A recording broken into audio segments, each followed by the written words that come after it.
Hello and welcome to my channel. Today we'll be talking about Boruto chapter 81 and beyond. Before we get into that, we all know that the issue of V-Jump magazine has been leaked, featuring timeskip Sarada with a new design and the new Boruto rebranded name, Boruto True Blue Vortex. I for one was super shocked when I saw the design. Normally, I'd expected Sarada to have long flowing hair and be like Sakura as she started out with long flowing hair and proceeded to make it short. So I thought Sarada starting with short would proceed to make it long. But hey, I'm all for this design. I really dig the aesthetic Uchiha earrings and the whole fit honestly. Moving back to Boruto, the title of the new rebrand, Boruto 2 Blue Vortex, I personally feel like it is a direct pointer to the Uzumaki clan. Vortex and swirl are quite similar, and the swirl is the emblem of the Uzumaki clan.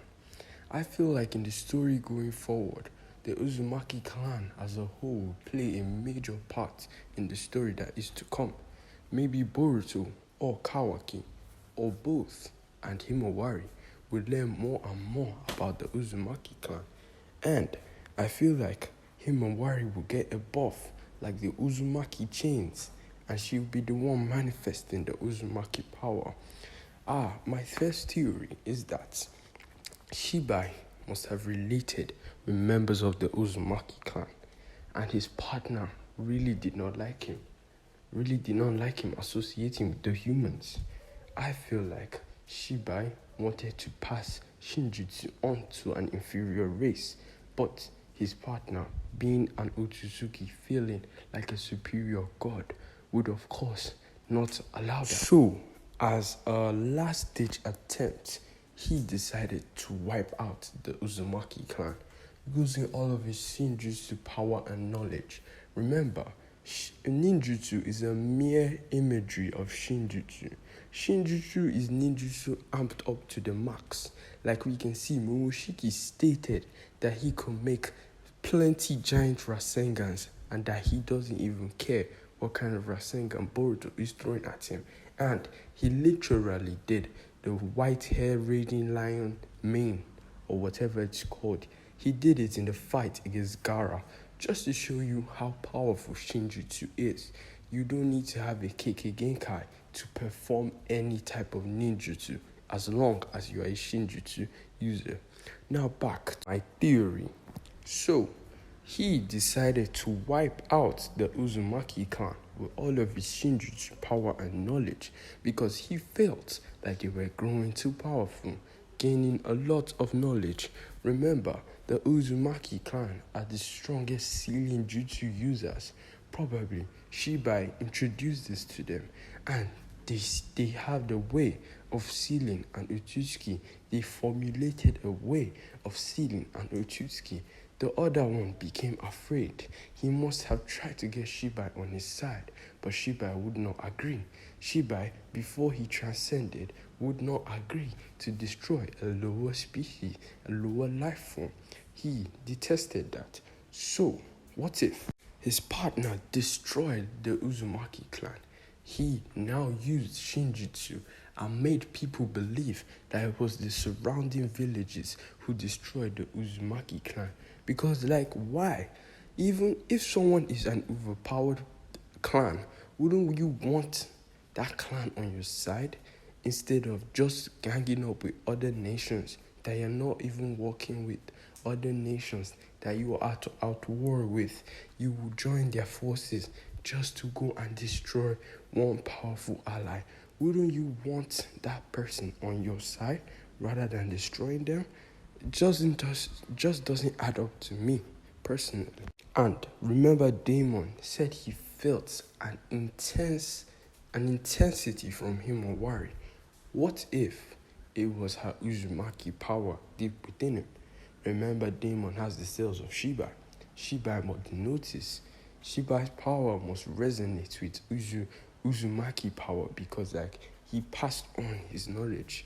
But remember, this is purely a theory. It has not been confirmed from anywhere. Now to my second theory. Remember how in the last episode of Boruto, Naruto Next Generations, we had both Kawaki and Boruto say this is my story. And in the first chapter of the Boruto manga and the first episode, we have Boruto talking about how this is his story and he was giving us his point of view of everything. Now, what if as we start Boruto 2 Blue Vortex, we get Kawaki talking about how this is his story and we get his point of view of everything. We see how life has been with the village, with the villagers, how he's relating with everybody, because it won't be easy to live how he was and just like start a whole new life right from the bottom. Now, both Kawaki and Boruto are now the opposites of what they were growing up. Now they have to learn to toggle the daily challenges that come with being each other. Like, what fascinates me is how Kawaki will relate with the new generation. I'm just wondering, he already knows them on a work level, but not on a personal level like Boruto does. So I'd love to see how they'd relate with each other. But my favorite relation is going to be Kawaki, Sarada, and Tsumire. Watch out because I'm posting a video on that soon. Now moving on to my third theory. I have a theory for Uga, the Kara in number 8. I have a theory. Remember, in the last episode where she appeared, she promised Boruto that she'd come back for him. So, what if she's a trump card in this whole story? I mean, even though her and Deepa were not shown in that manga, we know that there are 9 Kara Innas based on the markings on their foreheads and faces. Kawaki is the 9th member, then Deepa and Uga were not shown, but every other member was shown. So we know they exist, but they have not been shown.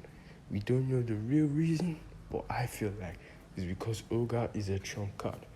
Remember, every Kara Inna has something amped about them. Majority is their body, but Olga had her brain amplified. Now, remember Olga knows Kawaki and she knows Boruto. If Kawaki and Olga were to interact, even though the Shinjutsu would affect her, I personally think she would see through Kawaki's deception. She also knows Ada, she knows Damon, and she will see them acting odd anytime Kawaki's around. So I feel like she would find out that Kawaki is Kawaki. Then she would journey to set out to look for Boruto and maybe even become a member of Boruto's own Taka type squad. Other people I could also see becoming members of Boruto's Taka type squad are Buntan and Kyuho, 2 of the new generation of the 7 ninja swordsmen of the mist. Remember the last time we saw them, they were fighting a war on the sea. So, to gain their freedom, they fought a war together. And then afterwards, their freedom was secured and they moved on. So, I see Boruto running into them. Maybe they were sent on a mission to capture him and they have an interaction. I see Boruto talking to them, relating with them.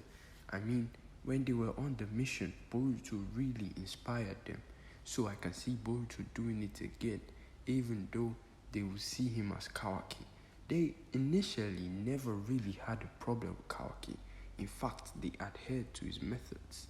But after hearing what Boruto has supposedly done, they won't agree with what he has done because they've turned over a new leaf. But Boruto, being the person that he is, could inspire them and could maybe make them join his Taka type squad. Alright, this is where I'll end the video for today, but be sure to check my channel tomorrow because the Kawaki Sarada video is coming up tomorrow. Peace out, love you all.